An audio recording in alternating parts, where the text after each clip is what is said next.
Hi, I'm Zibby Owens, and you're listening to Moms Don't Have Time to Read Books.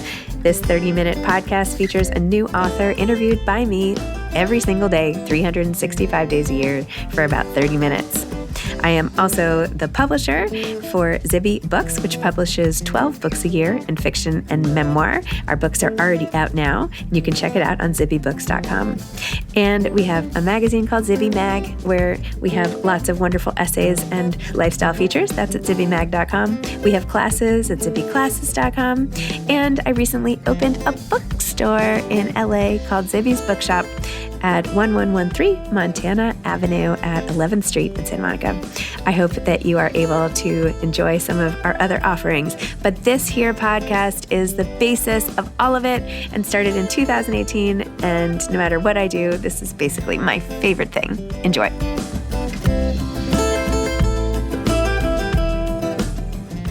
Rachel Renée Russell is the author of the DORK Diaries series. We're going to be talking about her latest book, DORK Diaries number 15, Tales from a Not-So-Posh Paris Adventure. Rachel is the #1 New York Times bestselling author of the DORK Diaries series, a blockbuster series chronicling the life and misadventures of middle school students Nikki Maxwell and her best friends Chloe and Zoe. With humor and wit, Rachel's books encourage tweens to embrace their individuality and always let their inner dork shine through. Nikki Russell is the illustrator for both book series. This mother-daughter team has released 19 consecutive New York Times bestsellers. Nikki Russell graduated from the University of Michigan with a bachelor's degree in elementary education. Welcome. I'm so excited today. I get to talk to Rachel and Nikki about DORK Diaries. This is so exciting. Wow. Yeah, so we're super excited to be here. Wow. I have to say, right before this, I was dropping my kids at school, and I had the DORK Diaries out because I was showing my son, who loves the books and all that. And one of his friends walked over, and he was like, my mom is interviewing the authors, and she's like, what? Her friends. And I was like, what should I ask? Excellent. And anyway, she was like, find out why Mackenzie has to be so mean. How did Mackenzie get so mean? So I have to just ask you that before I forget. Okay. Okay. So that's my first question. Then we'll go into the whole series.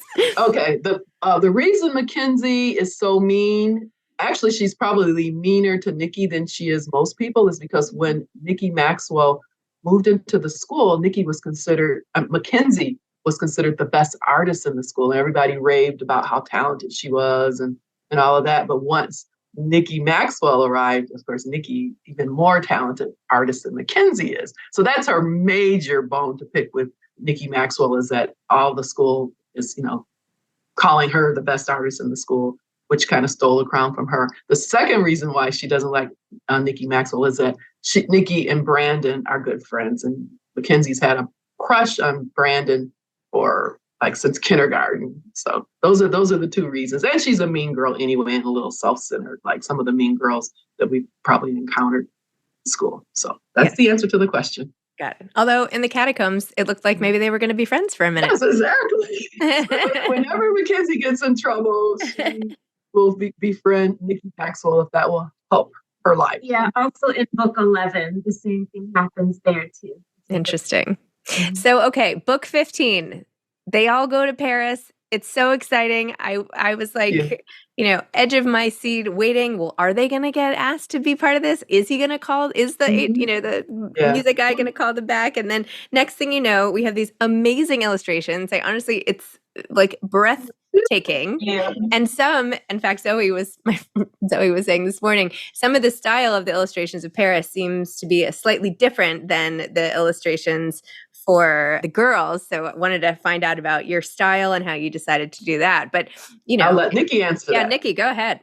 Well, I feel like since Nikki was headed to Paris, that would be the perfect opportunity for her to learn fashion illustration. Mm-hmm. And those are the illustrations you're seeing in the book that are different from Nikki's style. She decides to take on something different to take her skills to the next level, which is good for any artist to do.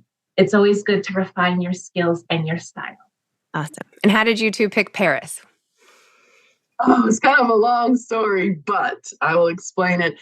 Nikki and I were planning to go to Paris. And as a matter of fact, Nikki wanted to go to Paris very, very badly. So I was like, okay, fine. We've been working really hard. We will go to Paris. So we started planning it. And we also had book due. We're supposed to be working on a book around the same time that we were going to be going. So I'm like, we can take advantage of the situation if we can set book 15 in Paris. So since we're going to be in Paris for a couple of weeks and we're supposed to be like working on the book or submitting notes and some of the initial plot lines for book 15, if we have Nikki and her friends go to Paris, that will be perfect. So that was our plan. However, as life would have it, we were planning to go to Paris in May of 2020. And of course, in May of 2020, COVID was ravaging the world and all international travel had been canceled and, whatever. So our trip to Paris got canceled, but we were able to take Nikki Maxwell and her friends to Paris anyway. So it turned out well. Not so good for us, but definitely great for Nikki Maxwell and her friends. Always nice when we can write where we want to be, right? Like, exactly. Today I feel like I'd rather be laying on the beach. I'm just going to pretend that I am in my Miami, head. Yeah. Saving the world right now, in my opinion. Yeah. So that it was, but the problem was that if we were in Paris, it was going to be a lot easier to write about Paris because I've never been to Paris before and I know very little bit about it. Nikki speaks French, from that she learned in high school and college. So after we figured out that we weren't going to be going to Paris, the book became 10 times harder to write because we were going to have to write 300 pages about a group of people in a city having day-to-day adventures in a city we've never been to and knew nothing about. So Google Images became our friend. So that's how we managed to pull it off. And a lot of people think, oh, obviously you were there. And we're like, no, we did not go. So have you gone, did you go, have you been yet? Like, did you go recently? We have not Still no. yet, because by the time we finished the book, actually it took us several years to finish. That's the other complication. It took us several years to finish out. But yeah, we are planning. We were planning to go next year, but the Olympics is going to be scheduled there. So people were like, we're going to go. We have to get there before the Olympics. Otherwise, once the Olympics there, it's going to be like 10 times, 100 times more people either. Who knows? And it's going to be not about Paris. It's going to be about the Olympics. And we want to go to visit the city and see the culture versus, the Olympics. Would be wonderful. But again, we're more interested in Paris. So we may not go next year unless we can get there before the Olympics start. It would be fun if you organized a mother-daughter group trip to Paris where you take everyone to all the sites and everything that you write about in the book. That would be very cool. Like a DORK Diaries abroad. A tour, yes. A tour, yeah. Nikki in Paris, a Posh Paris Adventure. Our tour could be called the same name as our book. Totally. You can have different ages of kids too. Like I would go with my mom. Yeah, that would be fun. That's a very good idea. Maybe you could do it in time for Mother's Day. You could do May 2024. All right, I'll stop. Before, because I think the Olympics will be this summer. So if we're going to get there, we'd have to get there in June. May, June. I'm just putting it out there. Huh? You can plan that when we hang up. Yeah, that's fine. Very good. Taking things back just a minute away from this book and just to the series in general. Obviously, you could not have known the massive explosion the series would become. I mean, I'm sure you had a hunch that it was good, but the fact that this has become this, it's like a franchise. It's a whole brand. Yes. And when I initially wrote it, I hoped that to sell one book, and I hoped that it would sell well. I wasn't even anticipating like 1 million copies. I thought if it did, because I think they said if the average book for children sells about 10,000 to 50,000 copies, you're good. Maybe not necessarily New York Times bestselling, but that's really good. So that was my goal, was one book and maybe 50,000 copies or 100,000 copies if I'm really, really lucky. However, once my literary agent submitted the manuscript and it went to auction, that was my first shock that, oh my gosh. And an auction, a book auction, is pretty much like a typical auction. Several publishers from different companies are bidding on it, and the book is sold to the highest bidder. And that's very, very unusual. It happens maybe several times a year, where of all the thousands or tens of thousands of books that are sold every year, only maybe a few of them actually go to auction, where publishers are literally fighting over it. So that was my first thing, like, oh my gosh, this might be successful. Simon & Schuster won the auction. So the book was sold to Simon & Schuster. And the first thing they did was ask for either 2 or 3 additional copies, or editions. So by the time I signed my contract with Simon & Schuster, it was already a series. So again, I'm like, So those were kind of and then of course, once they requested several books, I had to get Nikki to basically make being a children's illustrator a career, because for several years we were going to have to get these 2 or 3 books done that they had purchased. And of course, after the first 3 books, the rest is history, and we end up with all the stuff behind us. So, oh my gosh. And Nikki was a teacher at the time. Yeah, I was going to ask what you were doing. You want to talk about that? So I majored in elementary education with a minor in fine arts. So I always had art with me. But to begin with, I was a first grade teacher, and I also taught 3rd grade for a little bit. So when Mom came and asked for help, that was when I was teaching 1st grade. And I figured, well, it would be 2 of my favorite things. It would be art and it would be kids. So it's a win-win. So I did resign from teaching and I went into illustrating full time. And that's the way it's been ever since. Yes. And next year will be our 15th anniversary. So we've been working together for 15 years. And it feels like maybe 7 or 8, not 15. Oh my gosh. Well, I would argue you're still teaching in what you're doing. Yes. Well, thank you. That's a very good way to put it. Absolutely. Just not in a classroom. There are many ways to teach. You don't fight? Do you guys fight doing this together? No, we have discussions, more so than heated, arguments or whatever. And so she tends to correct me on, I would say, kind of like pop culture things or like what's in or, whatever. Because I was in high school in the 70s. So my idea of what's cool or whatever is not what, isn't cool. So like if I'll have Nikki say something and Nikki will be like, Nikki Maxwell would not say that, Mom. She was not in high school in 74. And I'm like, oh, okay, well, what would Nikki Maxwell say? So Nikki's the expert on like the pop culture stuff because she's keeping her finger on that, being a lot younger than I am. So it's just that's probably the major thing. And then what else? What else do we disagree on, if at all? Or we have discussions about? Can you think of anything else? Well, since I'm your daughter, there's always how when I come to work with like a slight cold or a cough, this is a mommy thing. Yes. So, go to bed. Yes, unlike most employees where you have to drag yourself in with 190-degree temperature and whoopee cough and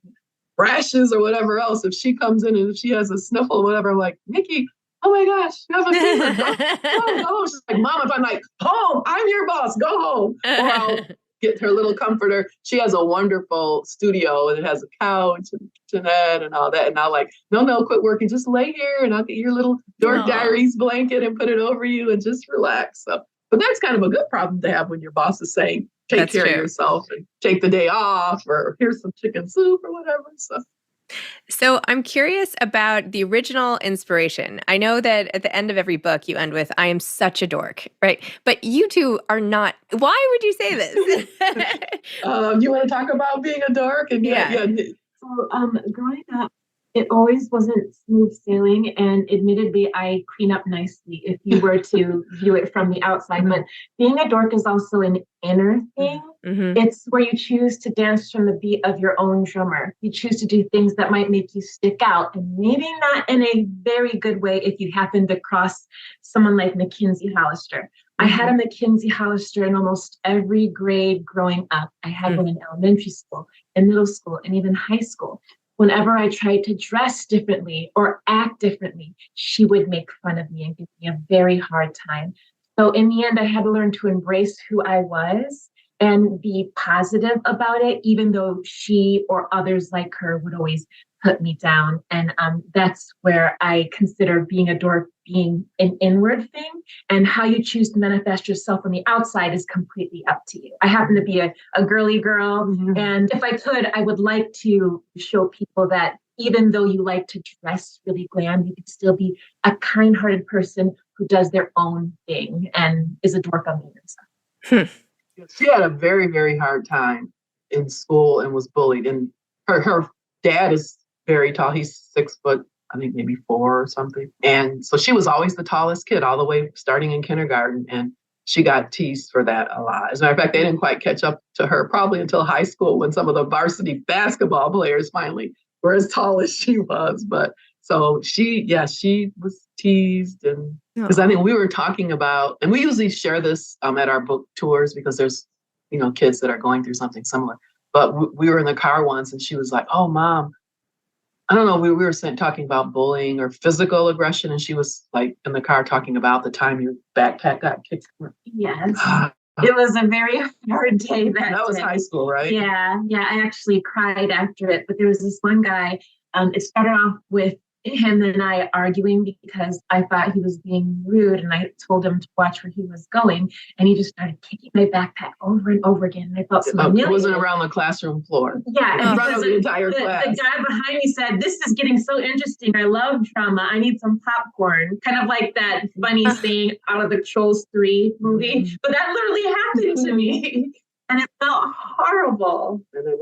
Well, my teacher, she encouraged me. She gave me a hug and told me that I was special and not to let anybody put me down. And that stuck with me. I always remembered that. So she saw the good in me and that didn't let situation, one guy was physically kicking her backpack around the classroom, and did people laugh or were they? Oh yeah, they were laughing and talking. And the teacher stopped it all, and then you ended up in the hall crying. Mm-hmm. Oh.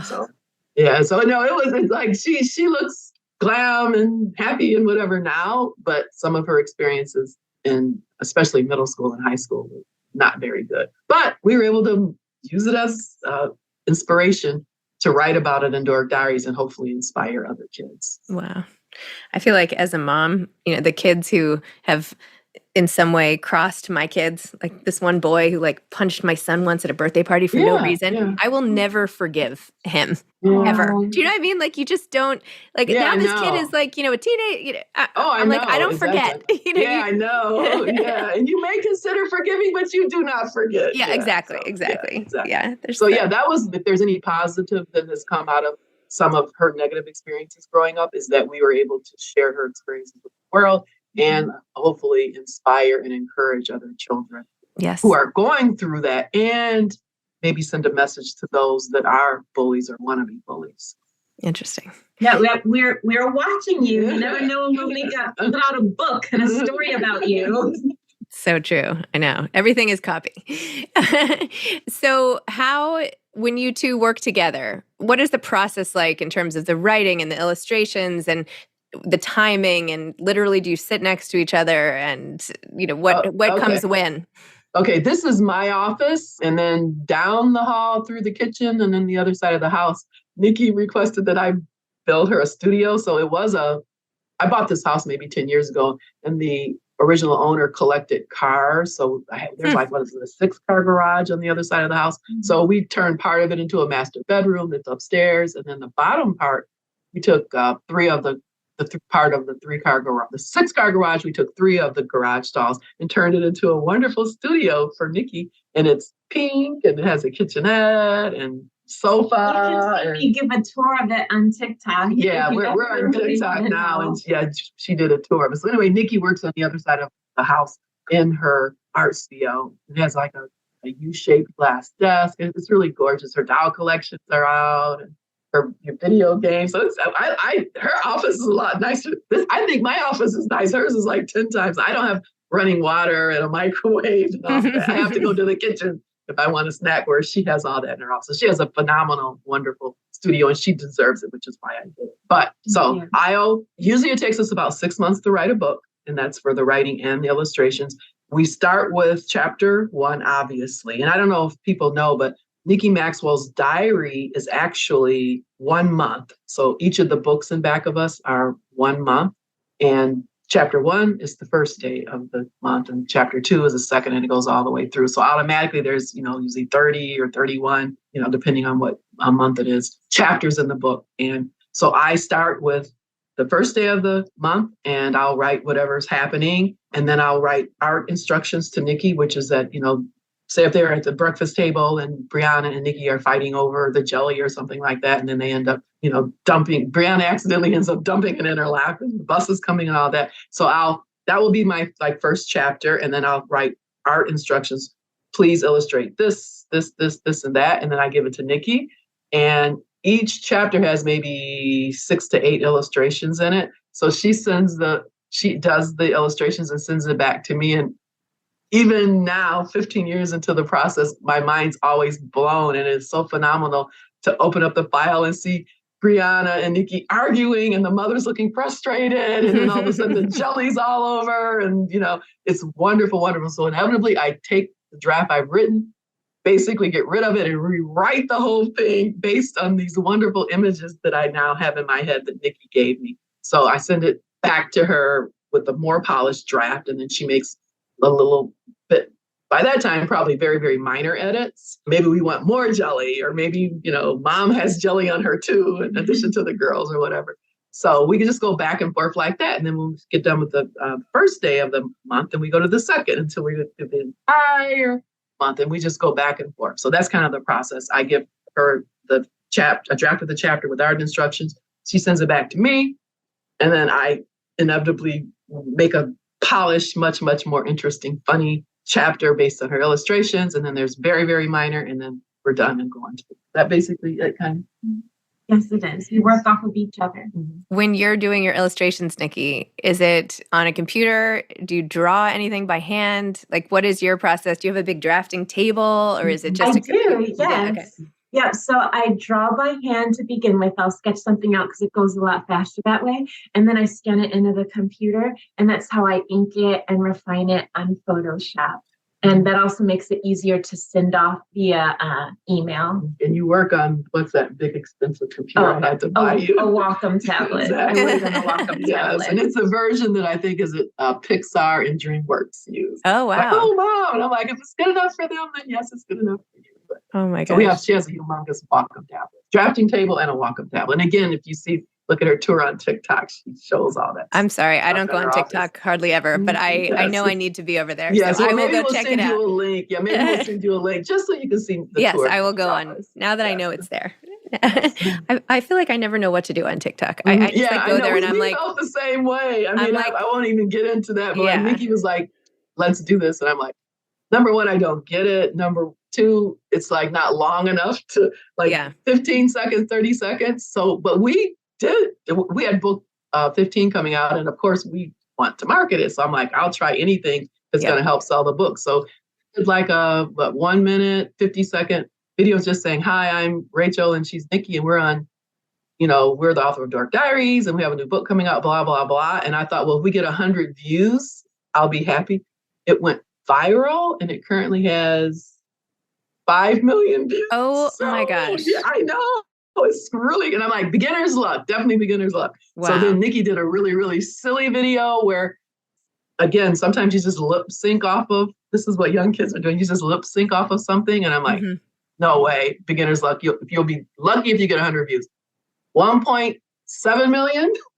Oh my goodness. Yeah. But we've done other videos that did not do millions and millions, but we were very shocked that we have a lot of fans on TikTok, apparently. So, how do people find you on TikTok? What's your name on TikTok? Do you know? It is Rachel Renée Russell at DORK Diaries, and it has like the little blue check because there's like all kinds of DORK Diaries lover, DORK Diaries girl, whatever. Yep. But officially, it's Rachel Renée Russell and at DORK Diaries, and again, we'll have a little blue check mark on the DORK Diaries. Okay, so now everybody can find it. Exactly. Excellent. Where do you see the characters going? What's going to happen with Nikki? How long can you, is Nikki going to grow up and have kids one day? Like, where are we going with it? Yes, and then, the weird thing about TikTok is that there are young people there, but a lot of them are older, not older as in my age or your age, but older as in 20 to 30. Mm-hmm. So I was very, very shocked when I kept getting posts and comments about you raised me or DORK Diaries raised me, or I've been reading it for 14 years. I'm like, we've been writing it for 14 years at this point. Next year will be the 15th year. So on TikTok, we found all of our DORK Diaries fans that had started reading in 2009, and now they're graduating from college and getting married, and some of them are having their first child. So it was just totally, totally amazing.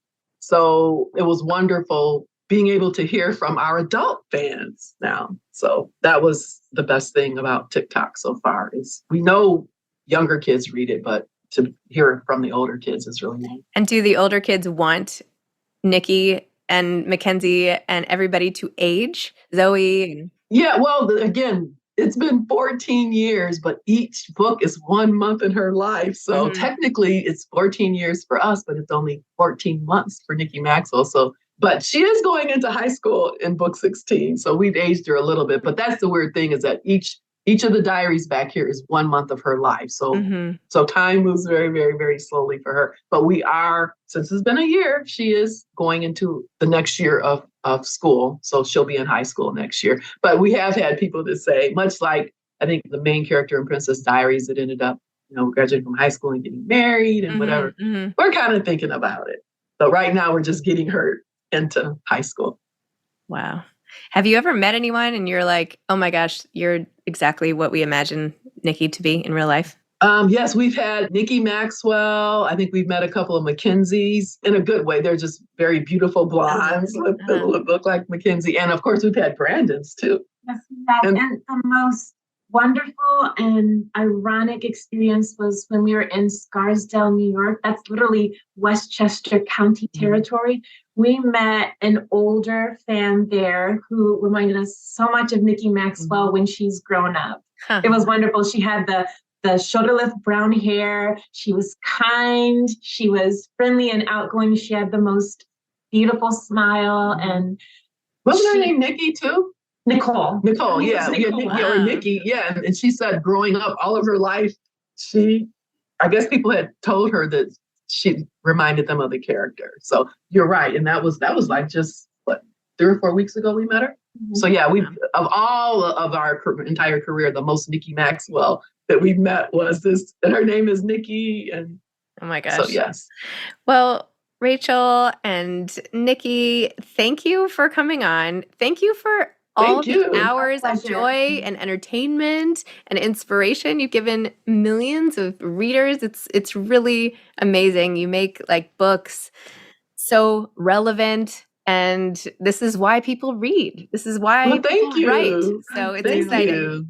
So I think what are our stats now? I think we're at like 55 million copies sold, and we're in like 53 countries and 50 languages. It's all 50s. Yeah, I think 50 languages, 53 countries, and then like around 55 million sold. So oh my gosh. So we're very, very proud. Yes, we're happy. You. All right. Well, it's great to meet you. Thank you so much. Great to meet you too, Zibby. Thank you so much. Okay. Bye-bye. All right. Bye-bye. Bye. Thanks for listening to this episode of Moms Don't Have Time to Read Books. Don't forget to follow me on Instagram at Zibby Owens and at Moms Don't Have Time to Read Books. Also sign up for my newsletter at zibbyowens.com and sign up for my virtual book club and meet lots of authors on Zoom every other week. Thanks so much to Steve and Ryan at Texture Sound for the sound editing. And thank you to Morning Moon Productions for providing this fantastic intro and outro music.